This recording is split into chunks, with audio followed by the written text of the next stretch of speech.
We've been talking about some of the big dummies in the Bible this summer, and so far we're doing them in canonical order. So far we talked about Eve and Cain and Abraham, and today we're going to be talking about Samson. That story is found in Judges 13 through 16. So that's where we're going to be this morning, if you'd like to open there with me. Samson was a special guy to God. He was set apart by God from birth. He was blessed by God with greater strength than maybe any other character in the Bible. And he was chosen by God at a crucially important time for God's people.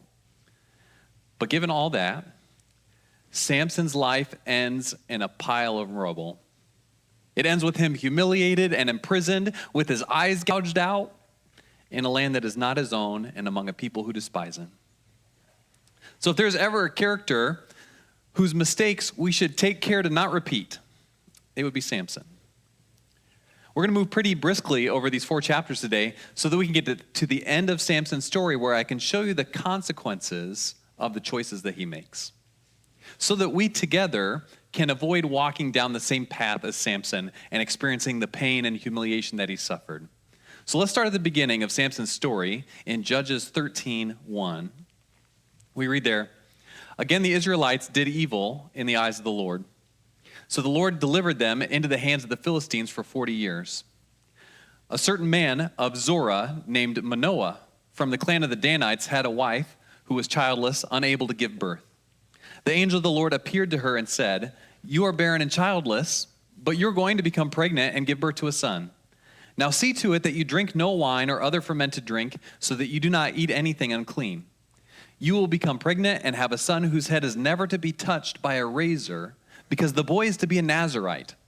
Dedicated to God from the womb, he will take the lead in delivering Israel from the hand of the Philistines.' So they're going to have a son, and he is to be a Nazirite."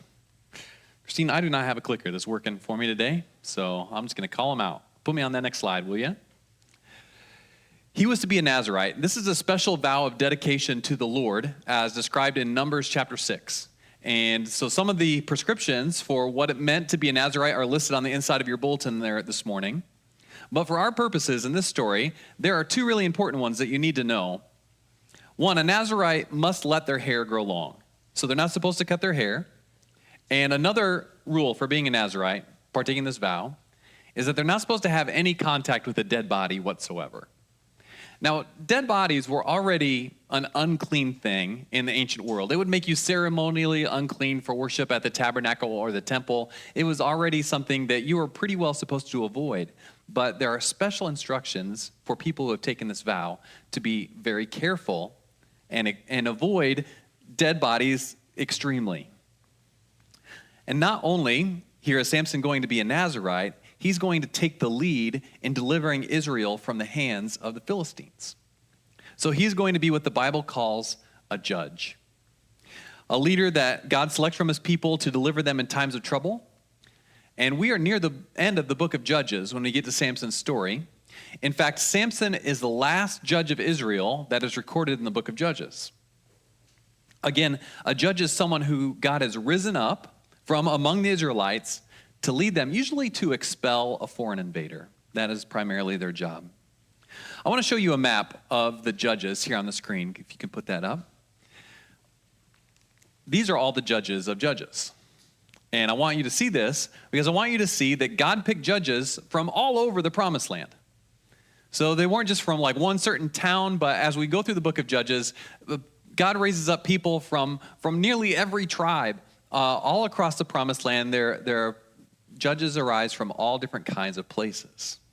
And I want to talk about the book of Judges as a whole for a moment. Judges is more than just a catalog of the stories of these people that are on the screen. Judges is a book that from beginning to end tells a story of the spiraling descent of God's people into deeper and deeper unfaithfulness and chaos. Okay, so in Judges, God's people are, at the beginning of Judges, God's people are doing okay in the Promised Land, having failed to conquer it all, but still settled in there. But things go linearly downhill for the Israelites through the book of Judges. So it keeps getting worse and worse. The further we get into this book, the worse things are getting for God's people.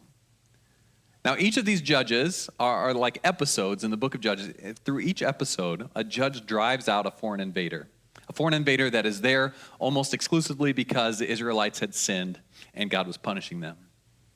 But each time the circumstance of Israel's deliverance gets a little more dire for each episode through Judges. And in each new episode, the flaws of Israel's deliverer get harder to ignore. So Barak, in Judges, he must call on the help of a woman, Delilah, to deliver God's people. Then the author takes care, for instance, to repeatedly show how timid and wimpish Gideon is when he delivers his people from the Midianites.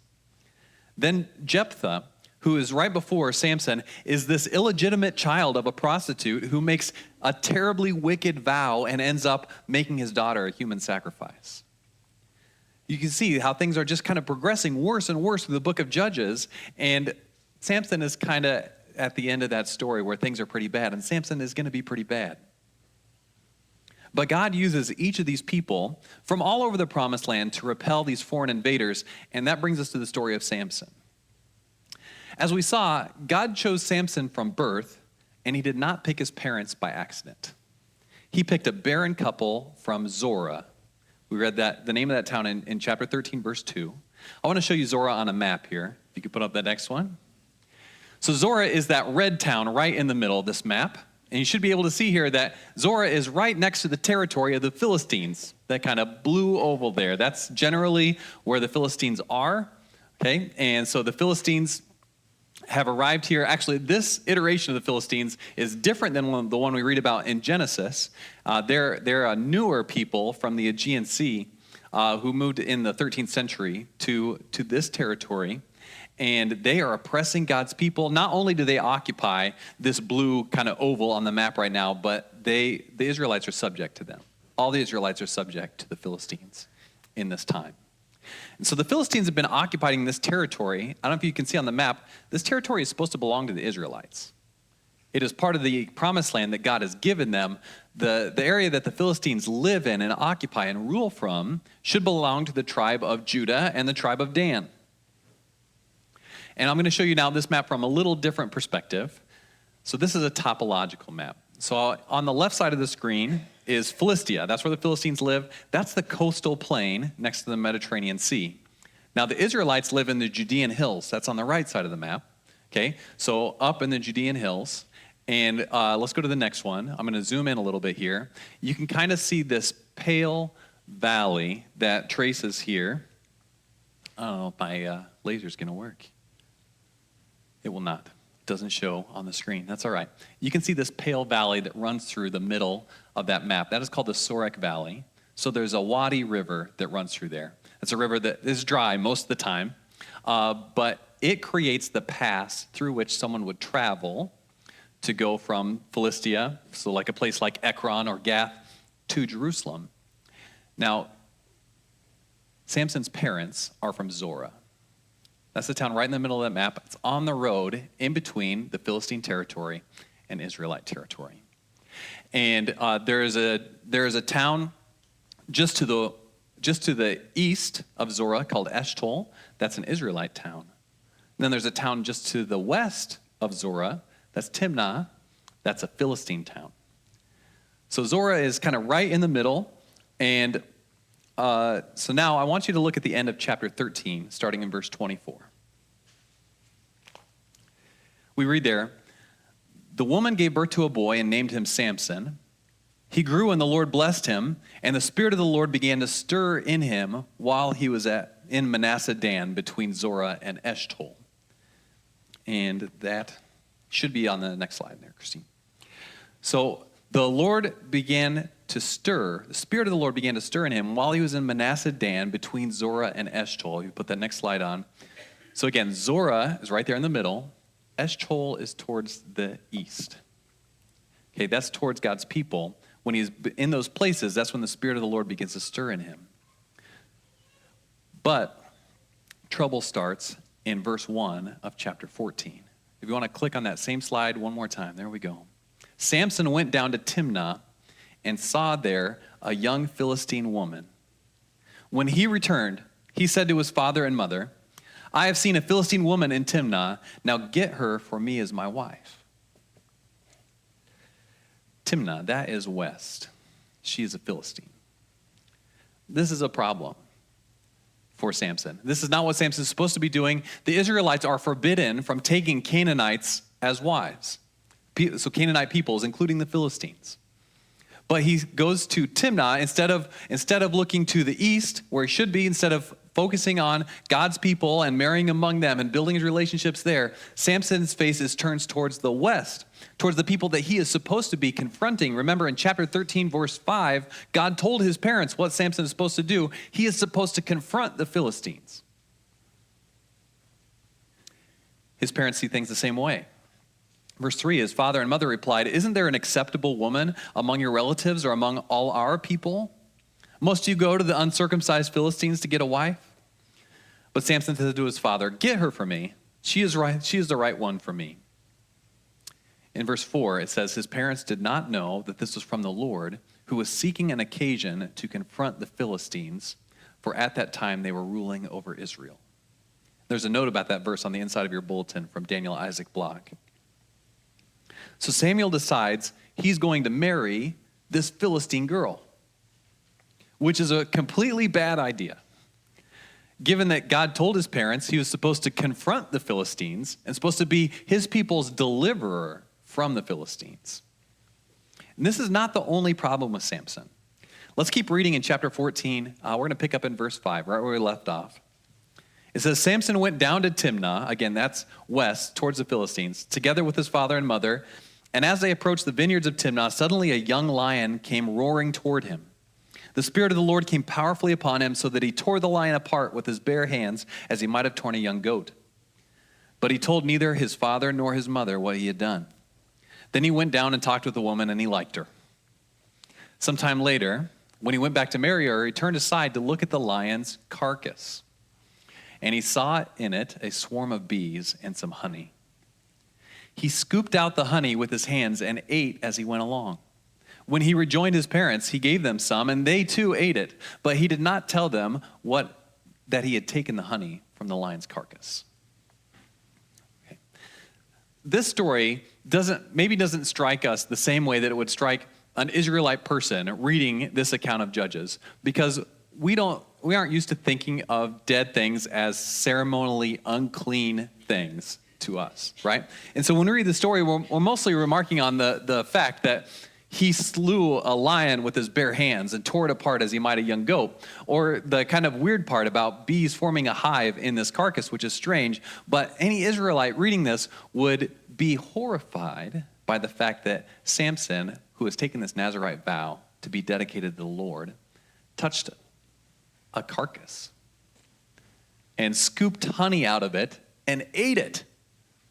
That would be mortifying to them. Much more, he takes this honey that he has scooped out of his carcass and has his parents eat it.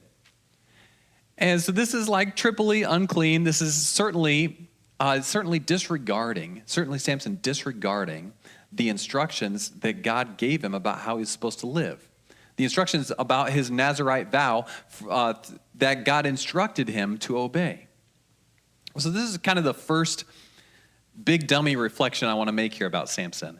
Samson did not care about God's rules or his commands. And this is a problem for Samson. Okay? This is going to harm Samson. He did not care about God's rules, his commands, and Samson thought he could do whatever he wanted, and he could trust in his own strength. And here's where we're going to hit the fast forward button a little bit in this story, because the rest of chapter 14 and chapter 15 are a story about a conflict. At the wedding feast, Samson gets into an argument and a fight with the Philistines. He leaves angry. He kills some people. His bride's dad figures that was the end of that marriage or that relationship, so he gives his daughter away to another man, and that really makes Samson upset to have his wife given away to somebody else. So Samson sets all the Philistines' fields on fire. The Philistines want to murder Samson, but instead, Samson kills 1,000 of them with the jawbone of a donkey. So that's chapters 14 and 15. That brings us to the beginning of chapter 16. But I want to take a status check first. What was Samson supposed to do? Do Do you remember? In chapter 13, verse 5, it says, he will take the lead in delivering Israel from the hand of the Philistines. How has he done so far? Pretty bad. He tried to marry one, and then he keeps getting in quarrels with them based on just personal conflicts he's having with them. All the other judges got the job done. Okay, so even in the spiraling story of unfaithfulness and increasingly wicked and problematic people that are delivering the Israelites, okay, all the rest of them at least did what they were supposed to do. They had flaws, but they got the job done. Chapter 16 is the last chapter of Samson's story. Are things going to start looking better for Samson? In chapter 16, verse 1, this is what we read. One day Samson went to Gaza, where he saw a prostitute. He went in to spend the night with her. The people of Gaza were told, Samson is here. So they surrounded the place and lay in wait for him all night at the city gate. They made no move during the night, saying at dawn we'll kill him. So status update is no.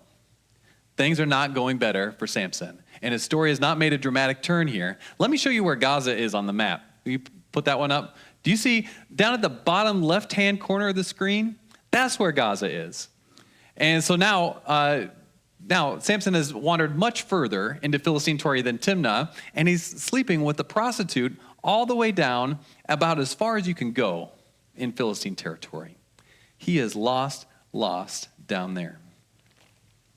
Daniel, I want to hit the next screen here. I want to show you what happens after they try to ambush him.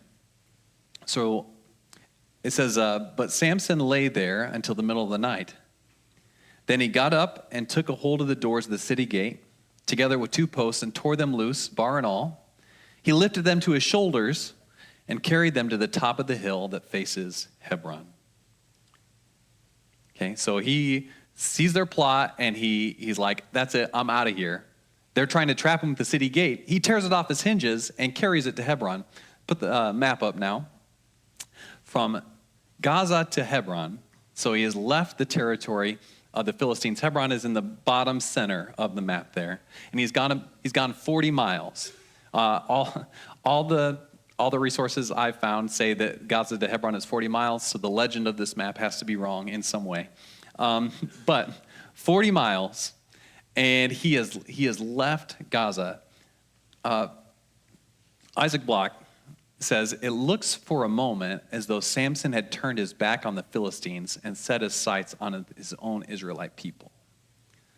All right, so this is an opportunity for Samson to turn things around. He has gone about as far as you can go into Philistine territory, but it crashed in on him. They tried to murder him again. This is not the first time. And he has to break down the wall of a city, and he leaves the Philistines behind, and he has gone back into Judah to where God's people are.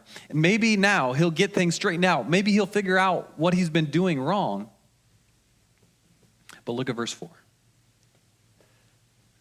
It says, sometime later, he fell in love with a woman in the valley of Sorek, whose name was Delilah. Again, he goes west, not east. And he marries another Philistine. So despite all these things bad things that keep happening to him in Philistine territory, despite all the bad things that resulted from his relationship with the Philistine woman, in verse 4, he finds another one and marries her. And then this is probably the part you remember from Sunday school about Samson and Delilah. Delilah is working with her people, the Philistines, to trap and kill Samson.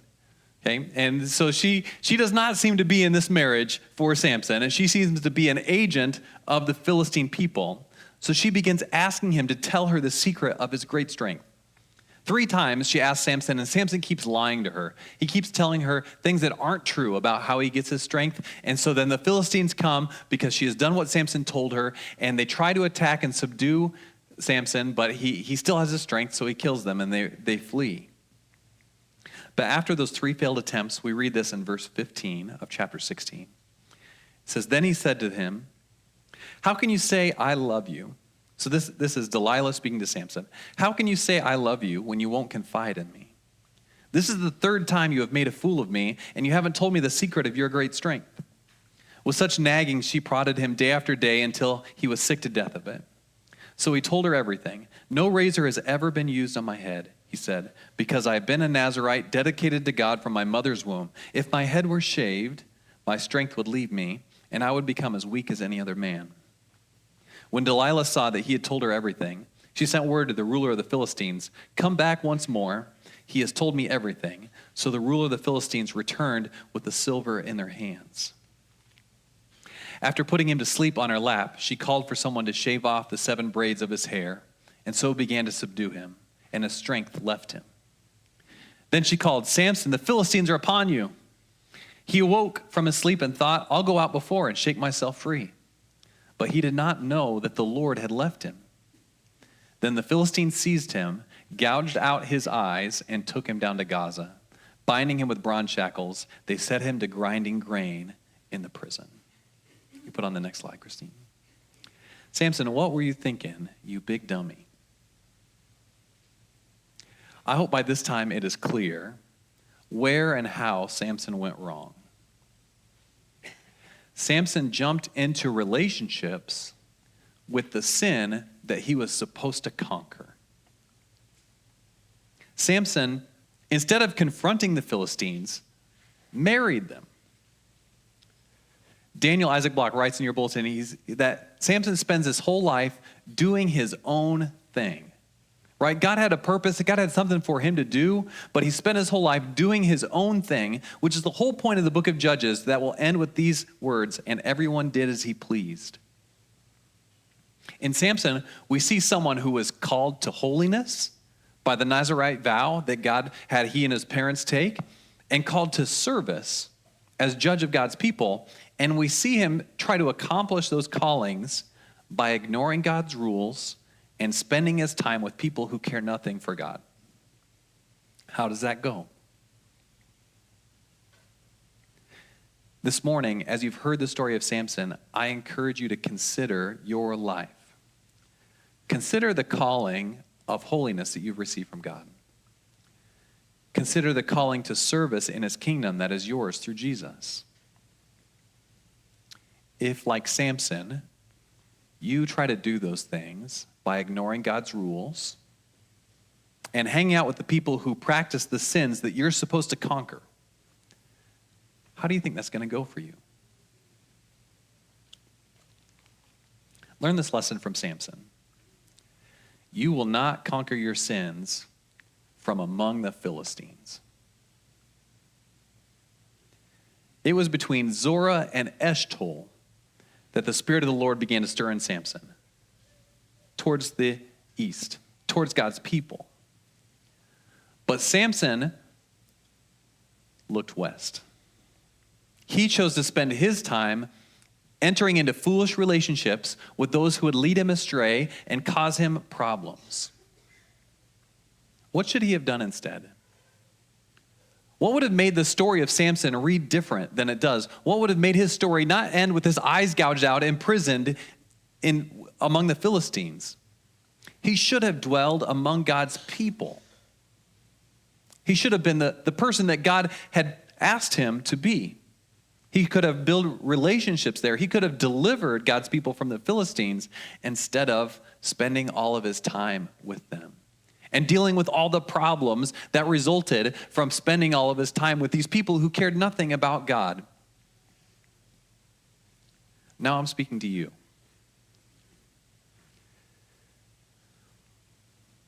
Will you walk in the holiness and the service that God has called you to? If you neglect his people, your brothers and sisters in Christ, and spend your time and build your relationships with people who care nothing for the Lord, will you be able to do that? Is it going to go better for you than it did for Samson? No. What should we do instead? We should walk with those who want to please God. We should fellowship and build relationships with faithful people. We should commit to the people in this room, our church family here together, over those who will lead you into sin. If we don't do those things, we are going to follow Samson down the Sorek Valley into destruction. God gave us to one another in the church to build each other up. It says that in 1 Thessalonians 5:11. But I recognize the truth in the room today. You probably already have some Philistine relationships. You're probably in relationships in your life that aren't good for your faithfulness, that are more of a distraction to you following God than they are a service that you're performing in God's kingdom. That's probably true. And it wouldn't be the most loving thing for you to do right now to cut those people off, would it?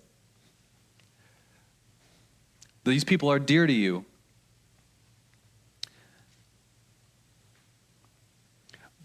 But if you let them, they would lead you into sin. Maybe you're already in those relationships. Maybe you already married Delilah. Don't look at your spouse right now.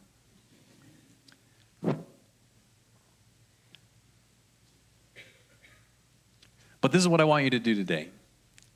Make sure your face is turned towards the east. Look at Samson's story and look how he built his life among the people who didn't care about God, and he wasted it. He wasted his life dealing with the problems that came from the sin that he indulged in with those people who cared nothing for God. He did not accomplish what God sent him there to do, what God called him to do, what God set him apart for. Don't get caught doing the same thing. Don't get caught giving your life to people who are going to lead you away from God. Look towards God and his people for your strength. Don't find your identity and do not shape your life in the West among those who do not care about the Lord. That's what Samson did, and it ruined his life. But God wasn't done with Samson. Samson spent all of his time away from God's people, not in healthy relationships, not in faithful relationships, and he was humiliated, he was imprisoned, and he was blinded and enslaved. But God wasn't done with him. Again and again, he ignored God, and he had done with this sinful, but God never gave up on Samson. Look with me in verse 23 of chapter 16 now. It says, "Now the rulers of the Philistines assembled to offer a great sacrifice to Dagon, their god, and to celebrate, saying, 'Our God has delivered Samson, our enemy, into our hands.' When the people saw Samson, they praised their God, saying, 'Our God has delivered our enemy into our hands, the one who laid waste to our land and multiplied our slain.' While they were in high spirits, they shouted, 'Bring out Samson to entertain us.' So they called Samson out of the prison, and he performed for them. When they stood him among the pillars, Samson said to the servant who held his hand, 'Put me where I can feel the pillars that support the temple, so that I may lean against them.' Now the temple was crowded with men and women. All the rulers of the Philistines were there on the roof, where there were about 3,000 men and women watching Samson perform. Then Samson prayed to the Lord, 'Sovereign Lord, remember me. Please, God, strengthen me just once more, and let me with one blow get revenge on the Philistines for my 2 eyes.' Then Samson reached towards the 2 central pillars on which the temple stood, bracing himself against them, his right hand on the one and his left hand on the other. Samson said, 'Let me die with the Philistines.' Then he pushed with all his might, and down came the temple on the rulers and the people in it. Thus he killed many more when he died than when he lived. Then his brothers and his father's whole family went down to get him.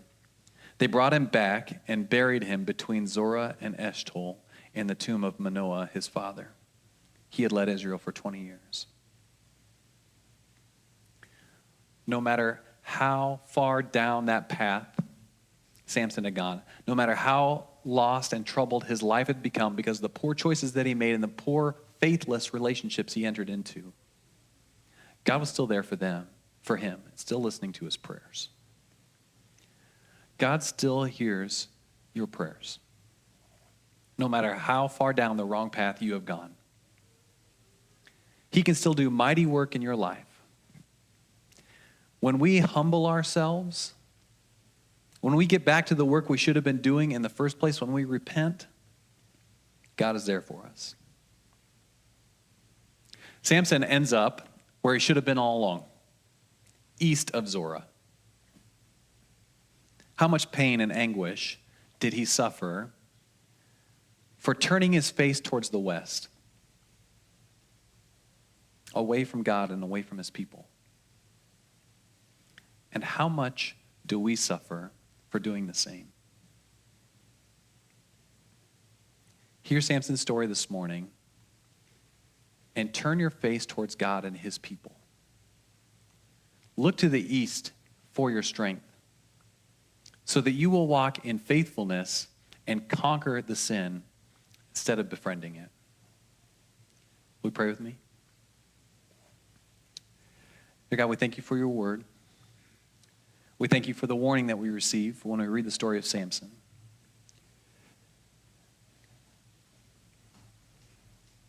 God, you know the people in our lives and how much we love them and how we care for them and how we want what is good for them. And God, you also know the times when those people have caused us to stumble. God, you know the people in our lives who lead us away from faithfulness to you, who play the role of Delilah in our lives. God, give us the strength to, instead of being subject to them, instead of following them down the path of sin, God, to look towards you and your people. So that by our faithfulness to you, by our love for you, we can be a light to our darkened world. Dear God, I just pray that you would work in a mighty way in our relationships, the ones that feel broken, the ones where we struggle and sin. God, redeem them with the power that comes through your Son, Jesus. God, fill us with your Spirit so that we may be a light to them, so that we may turn these broken relationships, these sinful relationships, into opportunities to share your goodness and your glory. God, we pray these things in your name. Amen.